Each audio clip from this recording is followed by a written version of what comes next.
우리나라 국민들의 대부분이 이 4라고 하는 숫자를, 감사합니다. 네. 4라는 숫자를 선호하지 않습니다. 그 비호감이 어디에서 여실히 드러나는가? 가장 흔하게 볼 수 있는 장소가 엘리베이터 아니에요. 1층, 2층, 3층, 그 다음에 뭐라고 표시가 됐어요? F라고 되어 있습니다. 잘 나다가 4층을 4라고 쓰지 않고 F, 즉 숫자 4에 대한 거부 반응을 지금 이렇게 나타내주고 있는 거예요. 저와 제 아내의 결혼일이 언제인지 아세요? 깜짝 놀라실걸요? 예? 참 무서운 곳이야 교회는. 4월 4일이에요 저희 아버지의 극심한 반대가 있었습니다. 이 녀석아 무슨 말이냐, 4월 4일 날 결혼한다는 게 말이 되냐. 결국엔 그날 했습니다. 왜 사람들이 숫자 4에 이렇게 예민한 걸까요? 죽을 사자, 죽음을 의미하는 한자어에 담겨 있어서 기피하게 되는 거죠. 여러분, 이 죽음이라고 하는 것, 이 죽음은요 동서고금을 막론하고 풀 수 없는 과제이면서 모든 인간들 안에 내재되어 있는 두려움입니다. 그런 죽음을 배경으로 해서 오늘 본문을 살펴보면서 특별히 기독교의 최대 절기인 오늘 이 부활절을 기념하여서 드리는 이 예배가, 물론 매주의 예배가 다 감사하고 위대하지만 특별히 오늘 이 부활주일에 대한 하나님께 드리는 예배가 얼마나 위대한 날인지를 공감하실 수 있게 되기를 바랍니다. 광고 드렸던 것처럼 우리 차세대, 우리 국내 선교고 교우들이 외지에 가서 봉사하는, 왜 우리가 이런 일들을 굳이 오늘을 자청하게 되어지는가?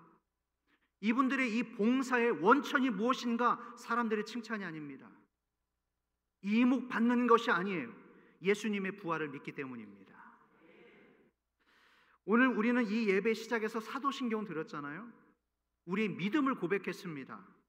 성도의 교제와 죄를 용서받는 것과 몸의 부활과 그 다음에 영생을 믿습니다. 이 세 가지, 죄의 용서와 부활과 영생을 고백했습니다. 여러분, 이 고백은 실로 엄청난 고백입니다.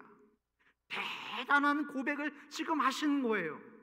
죄 사함과 몸의 부활과 이 영생이라고 하는 엄청난 고백. 오늘 이 자리에는 크게 두 종류의 분들이 계십니다. 첫 번째, 모태 신앙을 가지셨던 분들, 어머니의 뱃속으로부터 자연스럽게 신앙을 맞이하셨던 분들, 모태 신앙과, 그리고 뒤늦게 회심하신 분들, 저와 같이 예수님의 부활에 대해서 아직까지는 잘 믿어지지 않는 분들이 분명히 이 자리에 계실 겁니다. 교회는 다니셨지만, 회심하셨지만 글쎄요 라고 하는 이런 분들이 계십니다. 저는 그분들의 그 궁금증과 의문을 충분히 공감합니다. 제가 그랬기 때문이에요.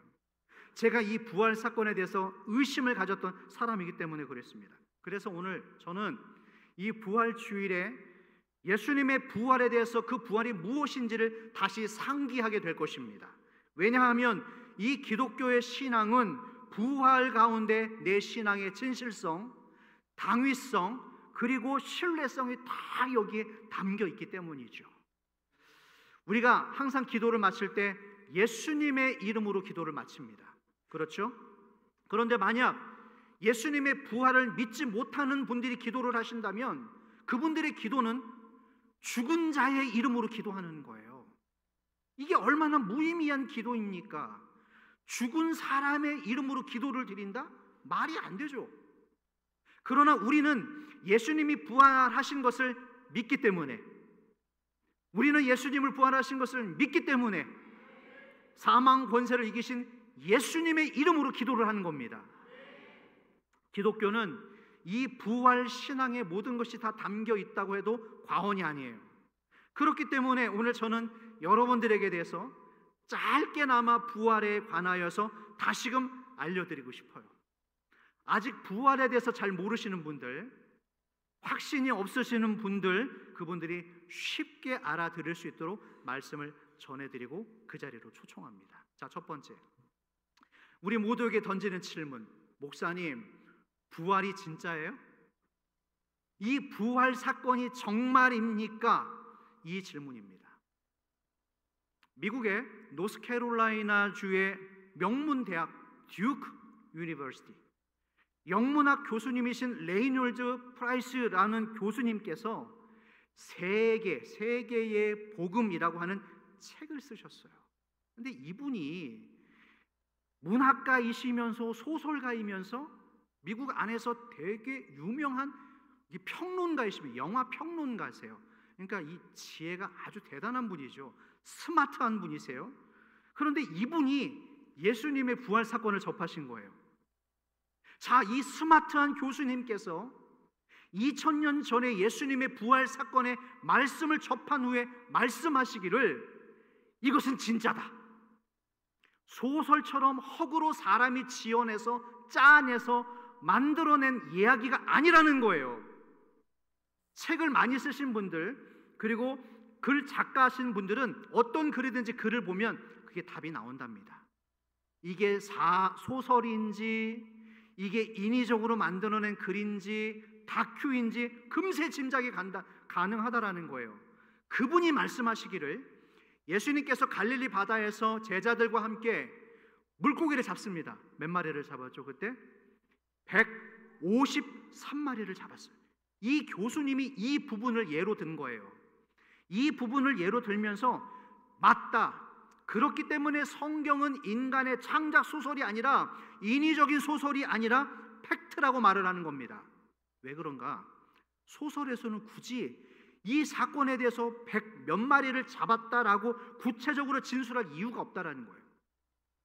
사람이 지어낸 소설 같은 이야기에 굳이 그 바닷가에 가서 몇 마리의 고기를 잡았다라고 쓸 이유가 없다라는 거예요. 그렇기 때문에 이 말씀은 진실이다. 그리고 또 하나가 있어요.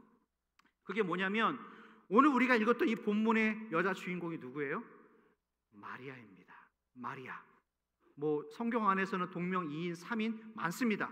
그런데 오늘 이 여자의 주인공 마리아는 막달라 마리아예요. 잘 들어주세요, 여러분. 막달라 마리아입니다. 예수님께서 돌아가신 후에 첫 번째 역사적인 증인, 목격자가 누구인가? 이 여자예요. 누구라고요? 막달라 마리아. 기억하십시오. 예수님의 부활의 첫 목격자입니다. 그런데 오늘 우리가 읽었던 이 본문 안에서 드러나고 있는 이 마리아의 여자의 행적을 유심히 보잖아요.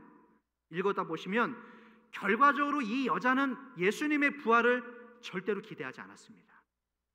준비하고 간 것도 아니고 사모하고 간 것도 아니고 예지해서 간 것도 아니에요. 전혀 기대하지 않았습니다. 목사님, 어떻게 그걸 그렇게 장담할 수 있어요? 마리아가 그 믿음이 있었는지 확신이 있었는지 목사님은 어떻게 그렇게 장담할 수 있어요? 자, 말씀드리겠습니다. 막달라 마리아를 잘 모르시는 분들이 계시기 때문에 조금 풀어드리면 이 여자는 예수님의 제자는 아니었어요. 그 12명의 제자에 들어가지 않는 사람입니다. 하지만 이 여자는 예수님의 사역 현장 늘 주변에 머물러 있으면서 예수님을 서포트했던 그런 여자였어요. 이분은 예수님의 행하시는 기적을 직접 봤고요.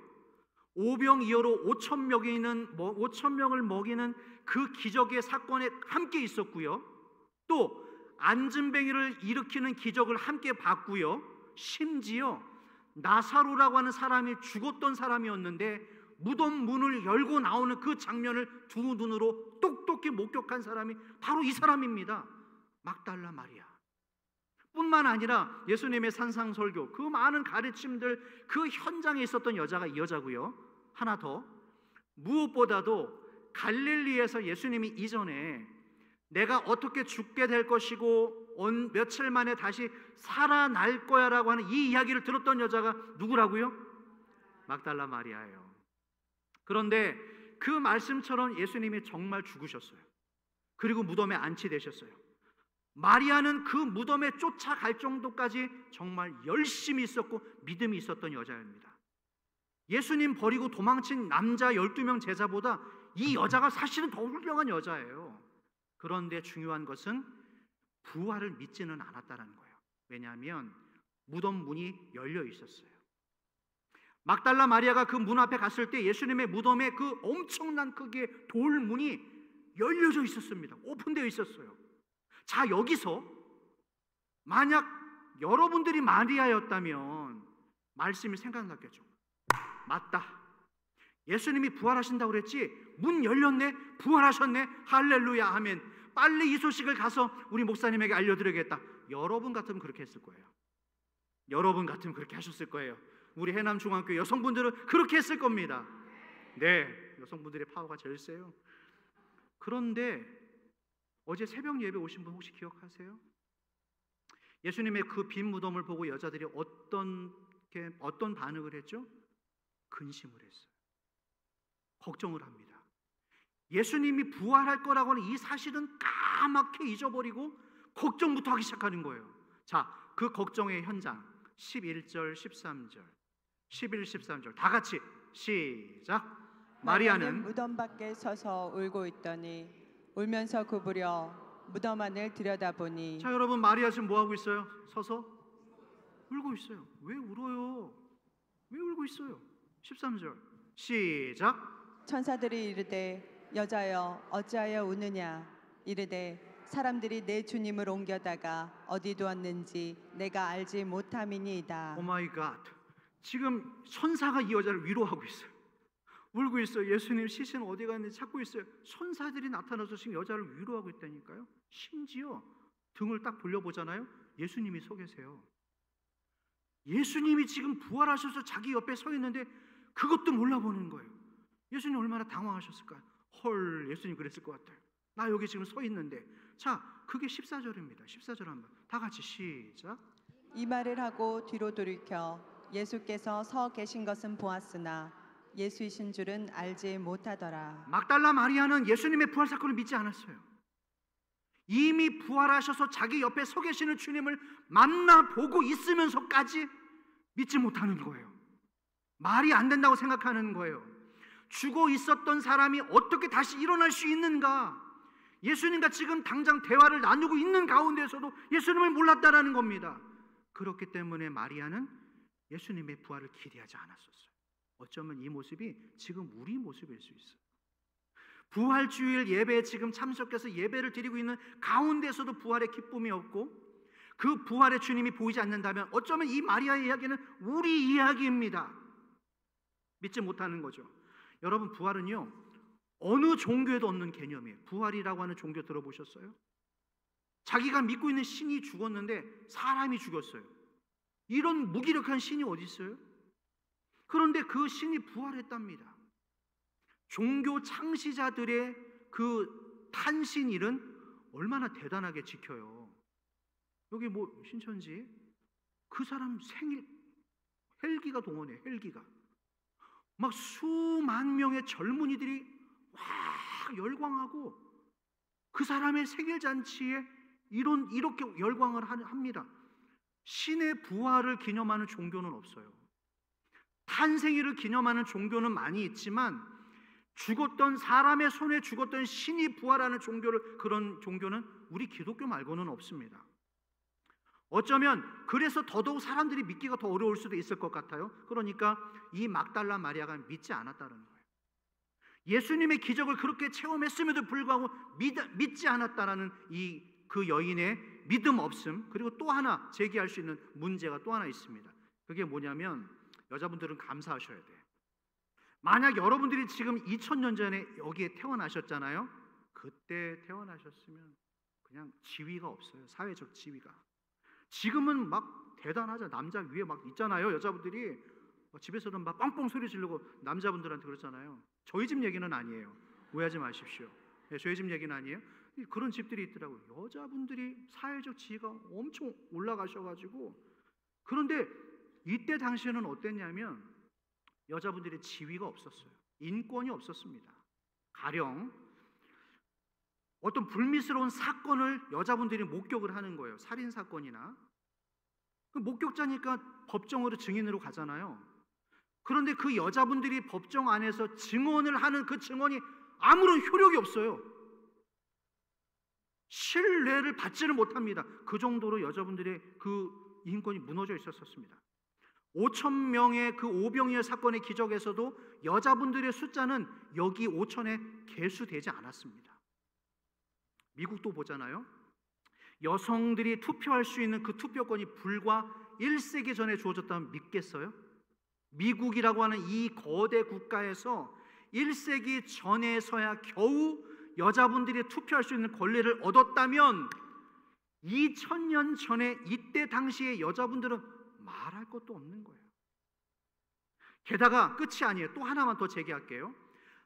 이 막달라 마리아라고 하는 이 여자가 누가복음 8장 2절을 보잖아요.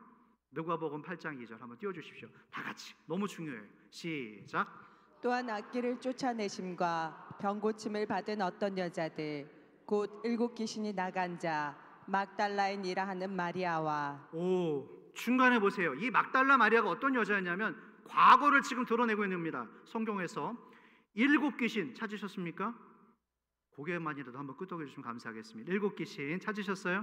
네. 7 귀신이 나간 자 막달라인이라 하는 마리아와 귀신 들린 여자였어요. 그런데 귀신이 하나가 들려도 감당해야 하는데 몇 귀신? 7 귀신이 들린 이렇게 센 여자였어요. 제가 초등학교 6학년 때 제가 삼양동 살았거든요. 서울 삼양동. 그때 이런 분이 계셨어요. 이런 좀 어려운 분이 계셨거든요. 그 아주머니 한 분 때문에 아무튼 그 아주머니가 멀리 서 있으면 제가 먼 길을 돌아갔어요. 그렇게 무서웠어요. 근데 이 막달라 마리아는 7 귀신이 들렸대요. 그러니까 죄송한 표현이지만 미친 여자예요. 미친 여자. 저는 이 모습을 보면서 생각하기를 성경이 이 진실성 얼마나 가감없이 기록하는지 몰라요. 정신 나간 여자 이 막달라 마리아를 예수님의 부활의 첫 목격작으로 세우면서 이 여자를 미화시키지 않아요. 과거를 숨기지 않아요. 얼마나 부끄러웠겠어요. 이력서를 쓰는데 저는 7 귀신 들린 여자였습니다. 어떤 바보 같은 사람이 이 이야기를 쓰겠습니까? 그런데 이 숨기고 싶은 이야기를 성경은 가감없이 우리에게 공개합니다. 다윗의 치부, 그 부하의 아내를 얻기 위해서 치밀하게 짰던 그 인간적인 모습 다윗을 성경은 여실히 빠지 않고 기록합니다. 마찬가지로 여러분, 제가 여러분들에게 무슨 말씀을 드리는 거냐면 예수님의 부활의 첫 목격자를 세우신 이 막달라 마리아라고 하는 이 여자가 너무나 소망이 없어요. 너무나 볼품없는 여자예요. 미친 여자래요. 왜 이런 사람을 쓰시냐고요, 하나님께서.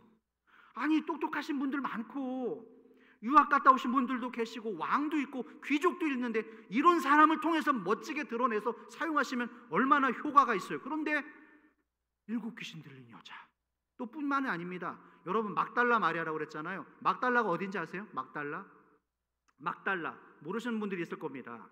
이 막달라라고 하는 지역이 어디냐면 갈릴리 바닷가 북서쪽에 있는 아주 조그만 마을인데 주석을 보잖아요. 그런데 이 막달라가 당시에 악함과 지저분하기로 악명 높은 마을이었어요. 소망이 없는 마을. 다시 말해서 이 막달라 출신을 말할 때 도움이 안 되는 그런 동네였어요. 어디서 오셨어요? 입을 막아야 되는, 옆에서 막 치는 막달라라고 하지 마. 무슨 막달라. 저 강남에서 왔다고 그래. 저 해남 고도리에서 왔다고 그래. 차라리. 어디서 오셨어요? 막달라 팍 치는 그런 곳이었다라는 거예요. 막달라는 아무 유익이 없는. 그러니까 여러분 정리해 보십시다. 이 마리아라고 하는 캐릭터를 여러분 머릿속에 빨리 지금 정리해 보세요. 소망이 없어요. 완전히 그냥 이 무명한 그런 캐릭터. 그런데 다시 말합니다. 예수님의 부활이라고 하는 이 엄청난 사건의 첫 목격자로 이런 사람을 지금 쓰시고 있는, 우리의 상식과는 완전히 맞지 않는, 누군가 전도할 목적으로 이거를 사람이 짜내서 기록했다고 한번 생각해 보십시다. 어느 바보가 이런 사람을 썼겠어요? 저기 계시는 아주 훌륭한 분이 했다라고 그런 목격자로 그런 훌륭한 분을 세우지 어느 바보가 이런 사람을 목격자로 세웠겠냐고요. 답답한 거예요. 정신 나간 여자, 귀신 들린 여자. 여러분, 저는 오늘 이 말씀을 이제 서서히 좁혀가면서 이런 생각을 해봐요. 잘 들어주세요. 오늘 이 마리아의 이야기는 여러분들의 이야기예요.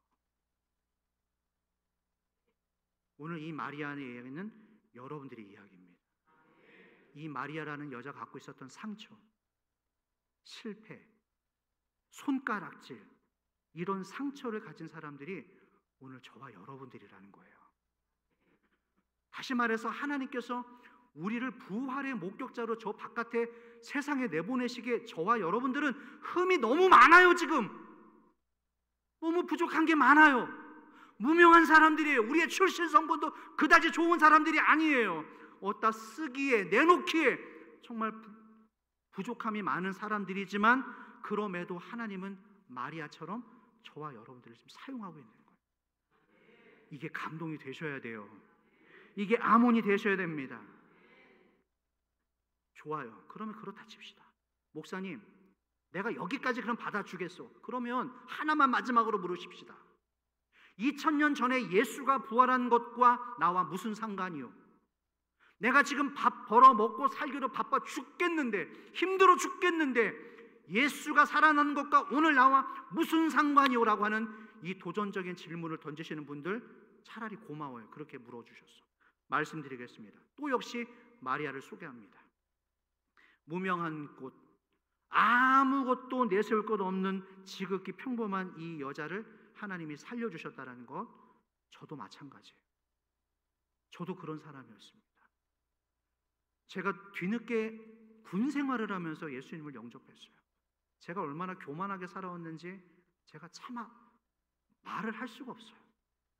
아무것도 내세울 것 없는 저 같은 사람을 하나님께서 지금 오늘 부활의 목격자로서 하나님이 제 입을 지금 사용하고 계시는 거예요. 오늘 이 자리에서 이 설교가 여러분들에게 필요한 사람이 반드시 있기 때문에 하나님께서 부활의 첫 목격자로 부족한 저 같은 사람을, 이렇게 무지한 사람을 여러분들 앞에 세우시고 지금 사용하시는 거예요. 왜냐? 들어야 될 사람들이 계시기 때문에. 다시 한번, 들어야 될 분이 계시기 때문에, 회심하셔야 될 분들이 계시기 때문에 오늘 이 말씀을 전하게 하는 거예요. 저는 그분들을 위해서 기도합니다. 그리고 기도하고 이 자리에 섰습니다. 우리는 하나님 앞에서 모두 다 죄인들이에요. 지난날 우리가 얼마나 세상적으로 살아왔어요. 지난날 여러분들이 살아왔던 지난 행적들을 한번 돌이켜보세요. 어떤 모습으로 살아오셨는지, 사람과 여러분들의 부모와 형제 앞에서 어떤 모습으로 살아왔는지 여러분 자신들은 알 겁니다. 한번 떠올려 보세요. 가끔 우리 교회 장로님들 가운데 장로님들의 간증을 듣습니다. 깜짝 놀라는 거예요. 아니, 저렇게 인품 좋으신 분들이, 저런 장로님들이 옛날에 그렇게 살았다고? 이 주님이 아니라 이 주님을 모시면서, 주님을 잘 모시셔야 됩니다. 여러분, 여러 주님이 있어요. 이 주님이 아니라 이 주님을 모시고 사시면서 그런 생활을 했다는 게 저는 지금 믿을 수가 없어요. 이렇게 인품이 좋으시고 훌륭하신 장로님들, 우리 집사님들께서 그런 과거를 가지고 계셨다고 믿을 수가 없는 거예요. 마찬가지로 지난날 우리의 인생, 여러분들의 인생 얼마나 힘드셨어요. 얼마나 실패가 많으셨어요. 여러분들 지금 가정 안에도 얼마나 많은 상처가 있어요. 사랑하는 가족들을 먼저 떠나보내고, 또는 눈에 넣어도 아프지 않는 자녀들을 먼저 떠나보내서 가슴 속에 묻고 있는 여기 부모님들 계시잖아요. 그러나 주님은 그런 우리를, 연약한 우리를 부활의 첫 목격자로 지금 새롭게 직분을 주시고 새로운 인생을 살게 하십니다. 할렐루야. 최근에 어떤 여자 노 권사님께 너무나 은혜되는 간증, 말씀을 하나 들었어요. 목사님, 저는 한 가지 소원이 있어요. 권사님, 무슨 소원이세요? 목사님, 저는요, 마지막 죽는 날까지 내 발로 화장실을 가는 게 내 소원이에요. 내가 아파 누워서 꼼짝할 수가 없어서 내 아들, 딸, 며느리가 내 대소변을 갈아주지 않고 내 발로 마지막까지 화장실 가고 내가 밥 먹고 자다가 하나님의 나라 가는 것, 그게 내 소원이요. 이분이 성경 일독을 하시는데 눈이 너무 안 좋으셔가지고 성경을 이렇게 보셔야 된대요. 이렇게 성경을 보는 분이 계세요? 그런데 이렇게 읽을 때도 죽을 힘을 다하셔서 읽으셔야 돼요. 여기 글 한 문단 읽은데 죽을 힘 다해서 읽는 분 계세요? 몇 분 안 계실걸요? 이분은 성경 한 줄을 읽는데 죽을 힘을 다하셔서 읽으셔야 돼요. 죄로 인해서 우리 모든 인간들이 달려가고 있는 우리의 인생의 종착역이 이름이 뭔지 아세요? 사망이라고 하는 종착역입니다. 우리 인생이 기차를 타고 지금 종착역을 향해서 마구마구 달려가고 있는데 우리의 종착역의 이름이 뭐라고요? 사망이라고 하는 종점역이에요. 언젠가 우리는 이 땅을 떠나야 됩니다. 사랑하는 모든 가족들 다 뒤로 하고 아까운 거 다 뒤로 하고 이 땅을 떠나야 될 종착역 사망, 그게 왜 우리에게 오게 됐습니까? 죄 때문에 그래요. 죄를 지은 우리 인간의 그 죄값, 성경에서 죄의 값이 매겨져 있어요. 여러분 그거 알고 계세요? 우리가 저질렀던 죄의 값이 얼마인지 알고 계세요? 성경에 있습니다. 로마서 6장 23절에 이런 말씀이 있어요. 죄의 삭은 뭐라고요? 죄의 가격이 사망이래요. 우리가 그동안 저지르고 살아왔던 죄의 가격이 얼마라고요? 사망이랍니다. 죄의 값이 사망, 가격을 하나님께서 정해놓으셨어요. 네 마음대로 살았지, 네 욕심대로 살았지, 네 주먹 믿고 살았지, 네 브레인 믿고 살았지, 그 죄의 삭시 사망이 될 것이다. 그렇기 때문에 여러분들이 돈이 제 아무리 많이 있어도, 여러분들에게 100억, 1000억, 수십조가 있어도 그걸 가지고 지불한들, 기부한들 그 죄값이 치러지지를 않는다라는 거예요. 이런 노래 있어요. 어린아이들이 부르는 돈으로도 못 가요. 보십시다.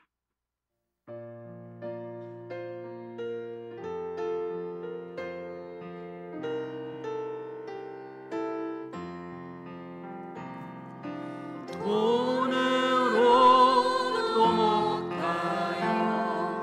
하나님 나라 힘으로도 못 가요. 하나님 나라 거듭나면 가는 나라 하나님 나라 믿음으로 가는 나라 하나님 나라 벼슬로도 못 가요. 벼슬로도 못 가요. 하나님 나라 지식으로 못 가요. 하나님 나라 어떤 나라입니까? 그 나라는 거듭나면 가는 나라 하나님 나라 믿음으로 가는 나라 하나님 나라. 할렐루야. 하나님의 나라는 이런 나라예요. 많은 사람들이, 많은 이들이 이 땅에 살면서 지식으로, 착한 일로 선행을 쌓습니다. 물론 선행이 의미 없다라는 건 아닙니다. 잘하셨습니다. 그러나 죄 아무리 착한 일을 많이 하고 선행을 쌓고 기부를 많이 하셨다 하실지라도 이 죄의 가격을 치르기에는 턱없이 부족하다라는 거예요. 믿음으로 가는 나라 하나님 나라, 거듭나는 나라, 거듭남으로 가는 나라입니다.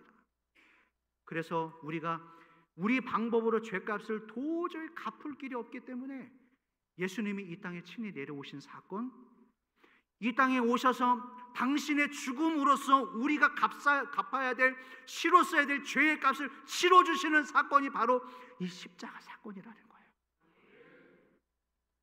인간의 선행, 윤리, 도덕, 지식으로는 절대로 갚을 수 없는 죄의 값, 사망, 그 죄값을 치러주시기 위해서 예수님이 대신 갚아주시고 다시 일어나시고 살아나신 그 부활의 날, 그날이 오늘이라는 겁니다.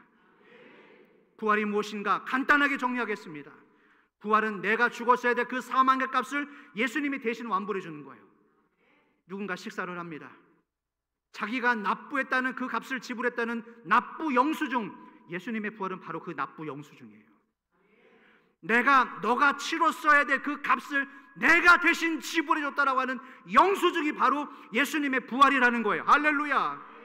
내가 치렀어야 될, 내가 매달렸어야 될, 내가 드렸어야 될 것을 예수님이 대신 다 갚아주시고 내어주신 그 영수증, 그게 부활이라는 거예요. 말씀을 정리해 가겠습니다. 많은 사람들이 비참함을 얘기해요. 이래서 비참하고 저래서 비참하고. 진짜 비참함이 뭔지 아세요? 돈을 조금 잃는 것, 명예를 조금 잃는 것, 그게 비참한 게 아니에요. 내 자존심이 조금 무너지는 것, 그게 비참한 것이 아니에요. 희망이 없는 거예요. 소망이 없는 게 비참한 것입니다. 사망의 종착역으로 무섭게 달려가고 있는 우리를 그 죄에서 건져내줄 수 없다라고 하는 이 절망적인 상황이 진짜 비참한 거예요. 오늘 이 순간에도 그 비참한 종착역으로 달려가고 있는 여러분, 아직 여러분 주변에 이 부활하신 주님을 만나지 못하는 분들이 계신다면, 아직도 주님 앞에 그 부활의 믿음을 가지고 나오지 못한 분들이 이 자리에 계신다면, 다시 그 부활의 소망의 넓은 바다로 여러분을 초청합니다. 베드로전서 1장 3절, 이 말씀 같이 읽어보겠습니다. 시작. 우리 주 예수 그리스도의 아버지 하나님을 찬송하리로다. 그의 많으신 긍휼대로 예수 그리스도를 죽은 자 가운데서 부활하게 하심으로 말미암아 우리를 거듭나게 하사 산 소망이 있게 하시며. 어떤 소망을 주신다고요? 어떤 소망을 주신다고요? 이 산 소망이 있기를 축복합니다. 박물관에 박제되어서 굳어 있는 소망이 아니라 살아서 지금도 나와 함께해서 꿈틀꿈틀거리고 사망의 종착역으로 행하고 있는 내 인생을 강력한 힘으로 견인해 가시는 그 부활의 산 소망, 우리 주님과 거룩한 손을 붙잡으시고 이번 한 주간, 아니 남은 여러분의 인생이 부활의 주님과 더불어서 영화로운 삶을 살아가시는 여러분들 되길 축원합니다. 우리 이 찬양 하나 더 드리고 싶어요. 이 찬양을 드리고 싶었어요. 1절만 찬양해 보실까요? 어쩌면 이 설교의 결론과도 같습니다.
마지막 기도는 이렇게 해볼까요? 하나님 감사합니다. 하나님 감사합니다. 10번만 할까요? 제가 쉬겠습니다. 여러분들은 편안히 하나님 감사합니다, 그 고백을 가슴 깊은 곳에서 차분하게 주님께 우리의 믿음의 고백을 담아 드리겠습니다. 시작. 하나님 감사합니다. 하나님 감사합니다. 하나님 감사합니다. 하나님 감사합니다. 하나님 감사합니다. 하나님 감사합니다. 하나님 감사합니다. 하나님 감사합니다. 하나님 감사. 마지막 하나님 감사합니다. 할렐루야. 우리를 사망에서 살리신, 우리의 모든 죄값을 치르신 예수님께 진정한 감사를 드리는 여러분들 되길 바랍니다. 그 하나님께 박수로 영광을 돌리겠습니다.